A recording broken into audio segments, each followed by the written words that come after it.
Hi, I'm miltonchang of Bonsaiheirloom. Today I would do two junipers. This one I put it together about 2 weeks ago or 3 weeks ago, and we asked you to tell me whether you want 2 trees or 3 trees in one clump. I prefer the two trees. We probably got about equal number of people prefer 2 and as those that prefer 3. On the other hand, I must say the people give stronger reason for 2 trees.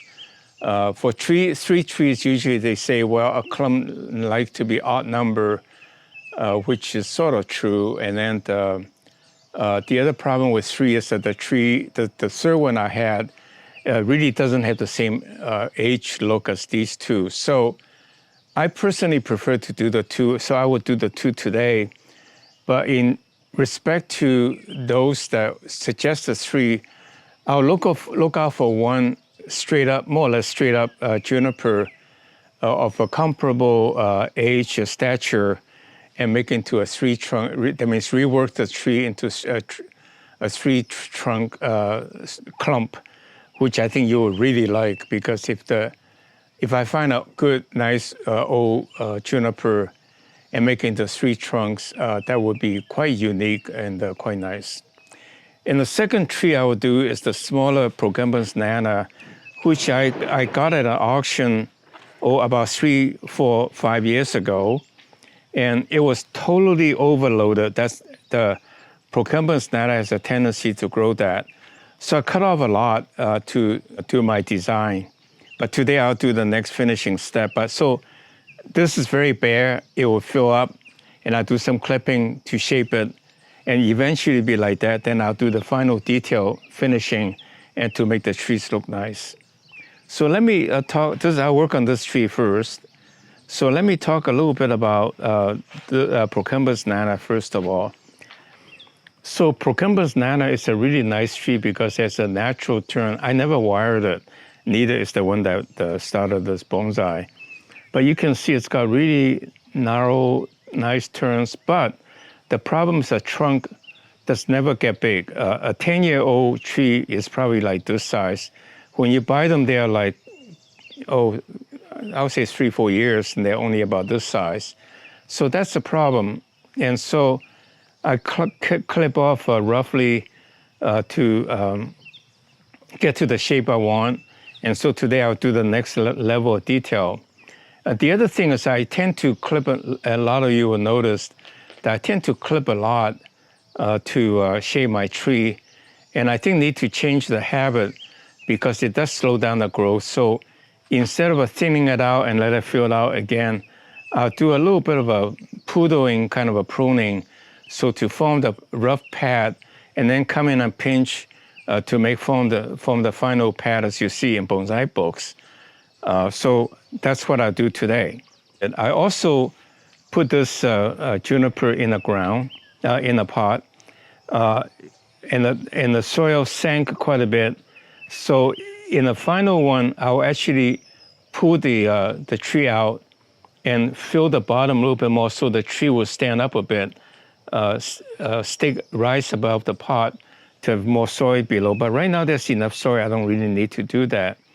And then the other thing is that because it's so shallow, I actually tie the bottom to the pot.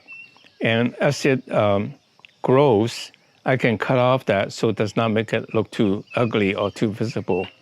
And finally, after I've done that, the tree, you can see the roots are not too well established. And so what I did is I took a stick and put it there. And when I'm done today, I'll put some soil here and push it down so the roots will establish to go down this way to hold the tree in place. I think that's pretty much I want to talk about the tree before I get to work. And in designing the tree, always remember less is more. Of course, you don't want to cut off too much. Sometimes a tree that's too full, and in fact, I'll show that in the next video. When it's too full, it masks the beauty of the trunk and you don't see it, and that's really a shame. So I have 2 options in choosing my apex. One is choose this branch to be the apex. You can see this is quite high, and it's on top of this.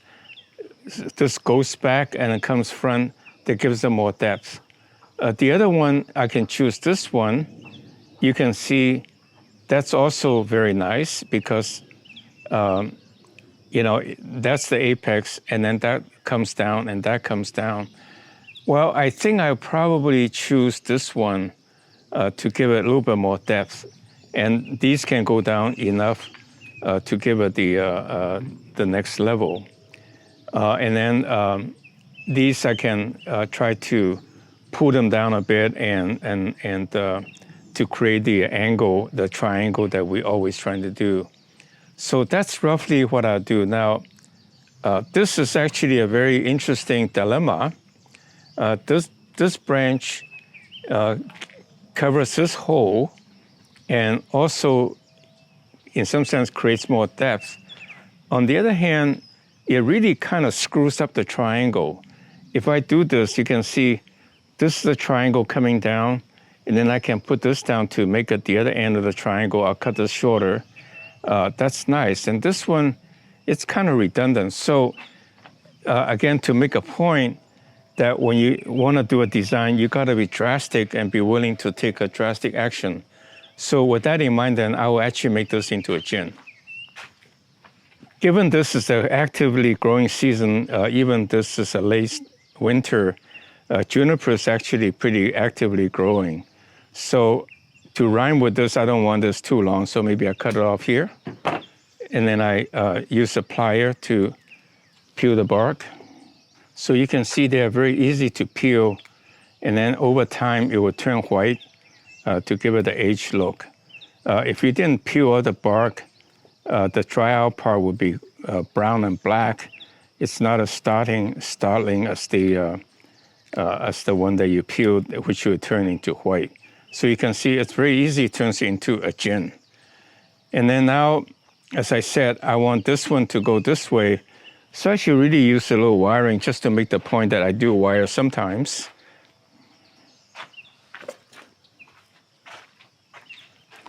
And I use a shiny wire so I will not miss it when I try to take it off. I think it's really a shame to gird a nice tree and wind up damaging the tree. So like this guy, I really don't need it. So I was gonna use that, was considering using that as an apex, so now I cut it off. And then I start off here.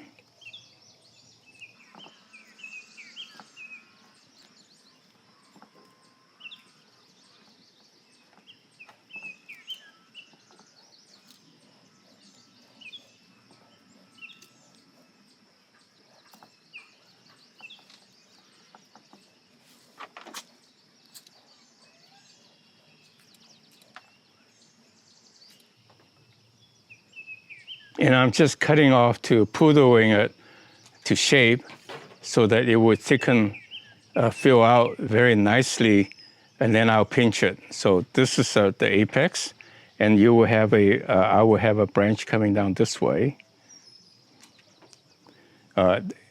Really, in a couple of months, it'll be this much, so it would be a nice shape. So again, I'm just poodling to get what I want.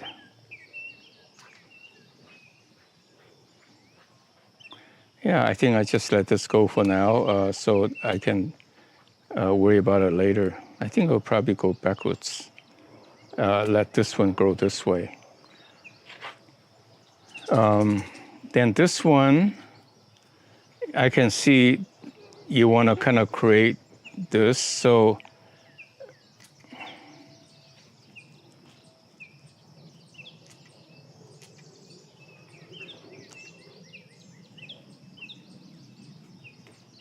I'm just roughly do a poodling kind of a thing to shape each of the pad, and then let it fill out, and then pinch it again. I don't think I need this one. Less is more to expose the trunk rather than hiding it.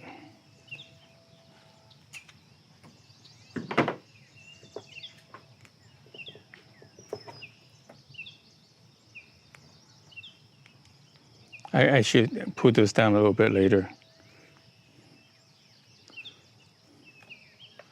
I think pulling down using guy wire is really a smart thing to do because that simulates how the branch droops as by its on its own weight, which makes it look very natural. And you have to be a little careful pulling off the needles off because sometimes you may inadvertently pull off the whole thing.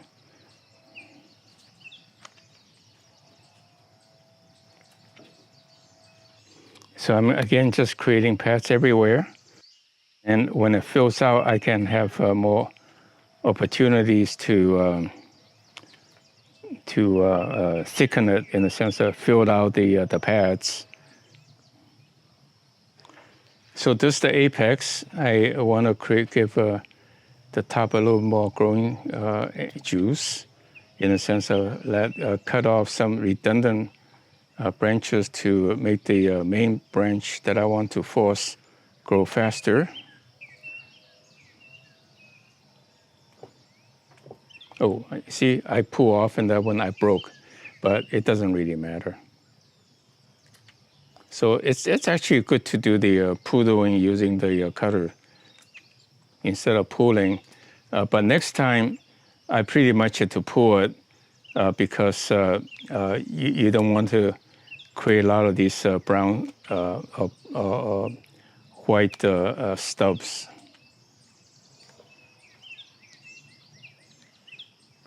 So this one should really go out like this. So what you do is you poodle it by cutting below the imaginary outline, and so let the rest of the branch grow into it.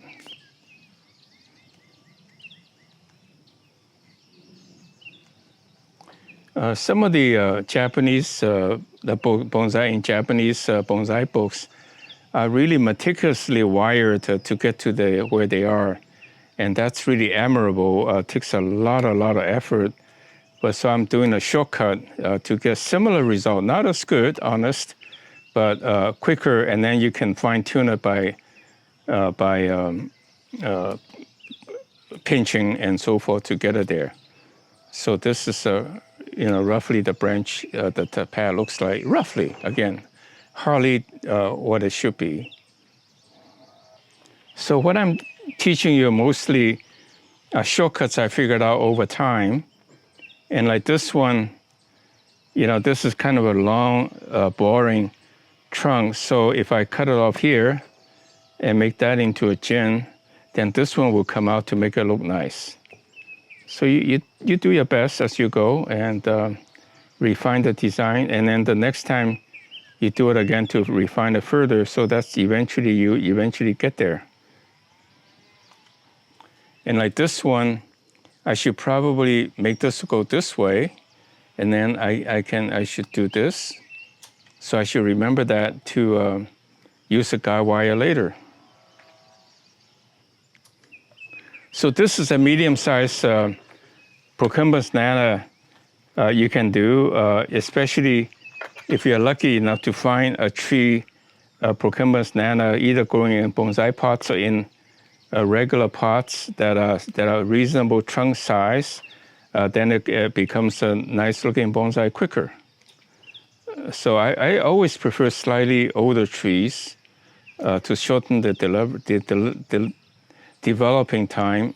Generally, it's 3 to 5 years to 10 years after you. Oh shoot! I sort of cut out the wrong part, but it will come back out. And then this tree, let me see, at the front, yeah, I think I should have something coming out of this one. So maybe I should prop it up a little bit and make it go this way.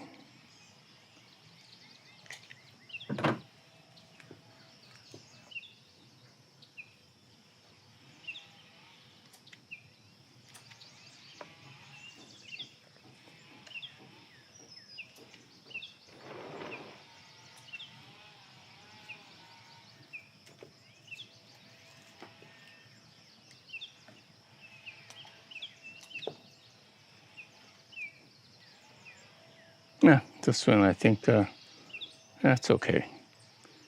I was going to cut it off, but maybe let it grow, see what happens next. I always do it. I can always cut it later.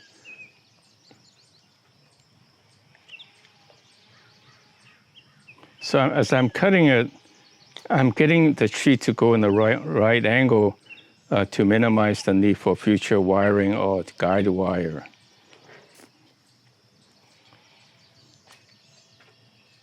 So always do whatever you do with the end in mind, in the sense of begin with the end in mind, so that it can fulfill your vision of what you want it to become.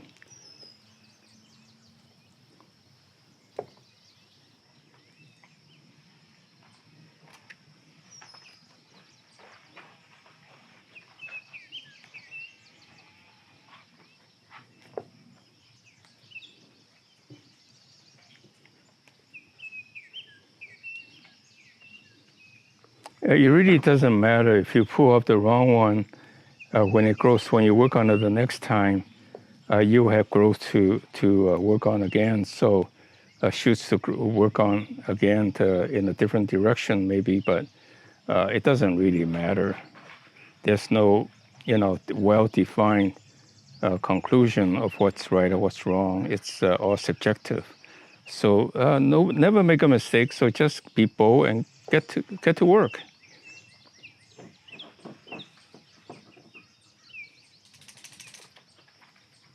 I'm almost finished.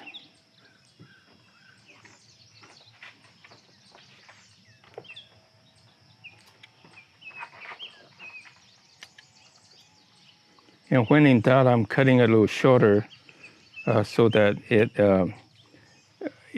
will be have more shoots nearer to the bottom of the trunk to fill it out to increase the ramification. Okay, so I will probably make this part the apex going up. You can see it's coming up like this, and then this part coming down.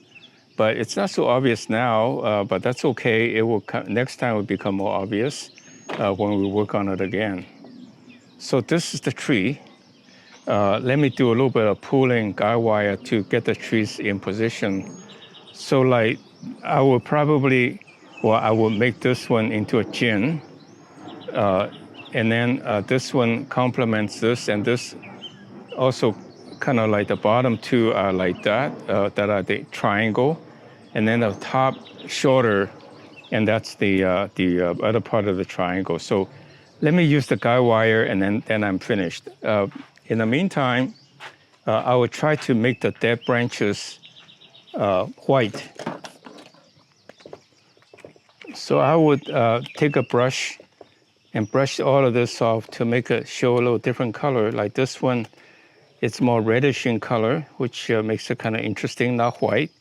Eventually, it will turn a little bit more white, or I can brush it with some lime sulfur to make it white. It's all very casual.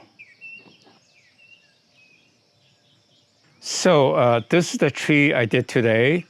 A tree I bought at an auction maybe 3 to 5 years ago. It was a massive full of branches. I cut it all way back, and it grew out again. And now today I more or less poodle them. And so hopefully that when they fill out, I would be able to do that again after a couple of times. It will look pretty full and at the right places. So this is the tree. And what I mentioned about Procumbens nana is that they are really a beautiful material with a natural twist. I never wired it. Today I did a little bit of guide wire and also wiring, but I would take them off in 3 to 6 weeks because that's enough to hold the branching close enough anyway, in place. So that is the tree.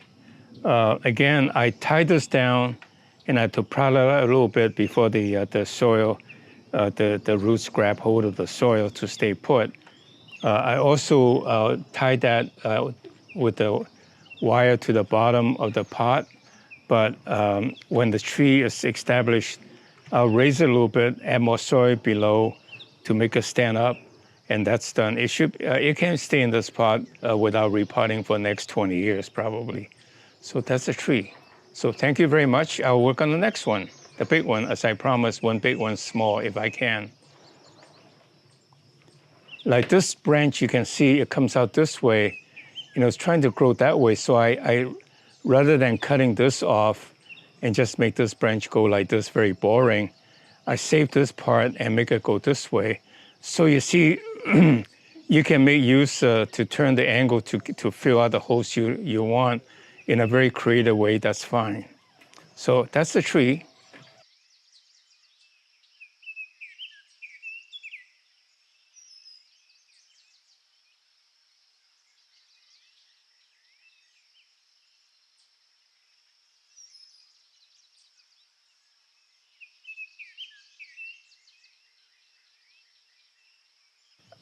So this is the second tree I work on, juniper I work on today, because I promised you I'll try to work on one big one and one small one. And also that reminds me, one of the my viewer asked what happens when you dig up a tree. It's got a fairly clayey root ball, soily root ball anyway. And so when you put it in a bonsai pot with the porous medium soil mix, water, when you water it, it just runs to the side and doesn't really get the tree until it's well established. I think that's a very keen observation. So what I said is that you should remove as much as possible, hopefully without damaging the roots too much. I don't like to use a chopstick to comb it and all that because you basically break the roots. I think using a water nozzle to squirt the roots away is fine. But on the other hand, you don't really need to make it too clean, so long as there's a little bit of mixing of soil.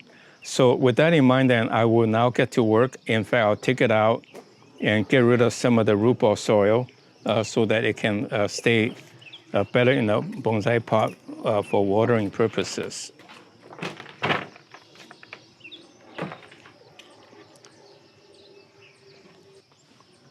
So you can see the soil is really quite clayey and not very good from the garden, but it's okay for growing in a garden because the roots goes out everywhere to search for fertilizer and water. So they grow just fine in the ground without very wonderful soil. But on the other hand, when you put it inside a bonsai pot, then I think the amount of soil is limited. You want to be as good, as constructive soil as possible. So that's, with that in mind, then I would take out as much as the root ball and then try to put in the good soil so that the roots can reach, be in the, you can see there's big rocks and everything, which takes up space in the bonsai pot not very nicely. I should really use a nozzle, but given I didn't do it, this is the second best way to do it, which is not great, but it's fine. But the point is that you can see as I open up and put in the garden bonsai soil later, the fibrous roots will be exposed to the good soil. So it should be fine.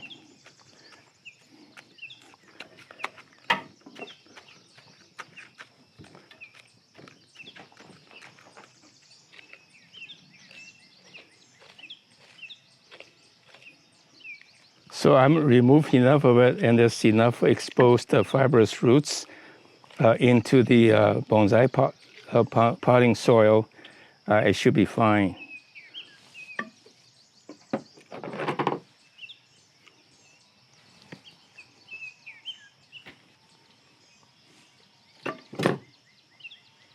See, it's very clayey, the soil that I have here.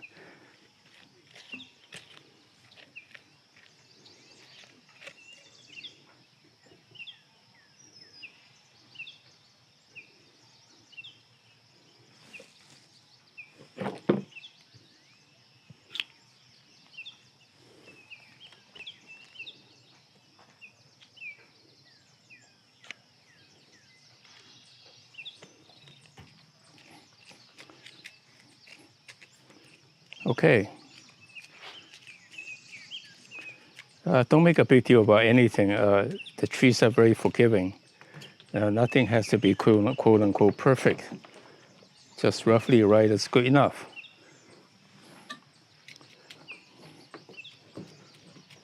Sometimes we operate out of fear to become actionless. That's not so good. And yet a lot of the bonsai teachers try to tell you what not to do or focus on what not to do, and that's very scary. Well, I think I set back the tree quite a bit with lots of root loss, but with the good soil, I think it'll come back very quickly. So with that in mind, then, let me empty out the soil and get to work. So now that I have gotten rid of the original soil as much as I care to, I put in my root pruning screen because that's prevent the roots from turning around in the bottom of the pot, become root bound. Potting soil first. Since it was raining, the soil is very soft, very wet. This is 1 part Pescadero soil, my soil from, just say, this is 1 part soil from my farm, and then 1 part perlite and 1 part peat moss. And I try to fill the bottom a little bit because I can always wheel the tree down lower if I want to. So it's very wet, so that makes it actually easy to wiggle around. As I said, I want to expose this part of the trunk, so that's what I'll do. Again, I would plant in the 3rd tree at a later date to make it a 3-trunk bonsai. So let me come to the front so I can see what the front looks like. I want to push the tree back a ways so that shows more lawn, in a sense, of green moss up front later. And I think I said I want to make this the apex. So, I use this heavier disposable bag for garbage disposal, and I can throw in the 3 mix in there and shake it, and it mixes it really quickly. It's almost like a cement mixer. And my helper is very helpful. He just gives me enough of soil in each bag that makes it light for me to lift and pour into the pot. You can see it goes into the pot really nicely. And I have to push it down to the bottom so that I can fill out the voids quickly. And after I'm done, then I would try to sprinkle some of my moss powder to create a green lawn. You see, the bottom is very empty, so you have to kind of shove it underneath so that there's no void. And then you water it generously after you're done. Like now I want to, remember, I roughly want this to be straight up. So I want this to be the apex, so I want to tilt this a little bit that way. And after you water it generously, you'll find the bottom gets filled up again, and then you have to add more soil on top.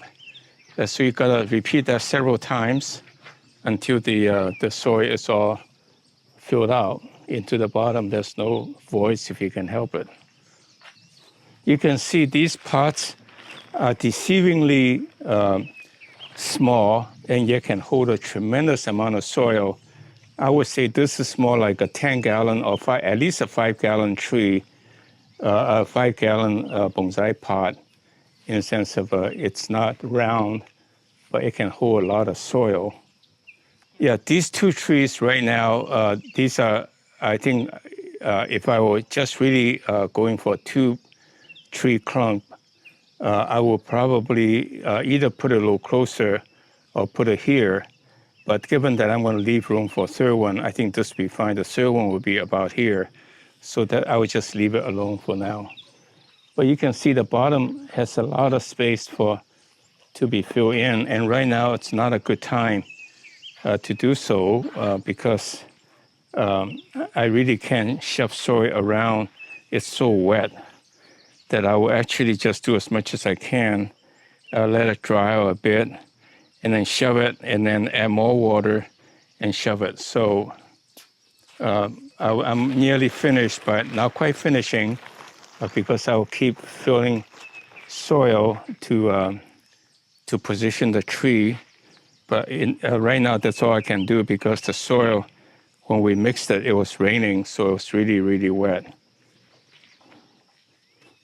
So again, push in as much, push down as much as you can to make contacts with the roots, and then they will grow just fine. This should green out really quickly in 2 or 3 months.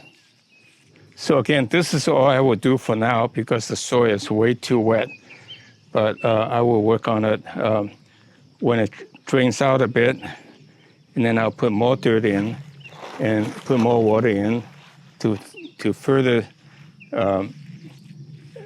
solidify it, and then eventually it's very solid in the bottom. You can see right now the trees are a little loose. The bottom still got holes in it, but there's not much I can do because I can't really shove really wet soil. Okay, for now, so today I have done 2 trees, a small Procumbens nana, and then this tree in a 2 clump tree, more or less based on your vote. And then I'll add one more later in the year when I got a good one. So with that in mind then, thank you for watching. Please click like. I really do like the encouragement. And subscribe to our channel. And give us your comments and your mailing, in a sense, your contact information, so we can notify you when we have trees for sale, because the number of trees that we have is very limited. And I would like my audience to get it first. So thank you very much. See you again next week.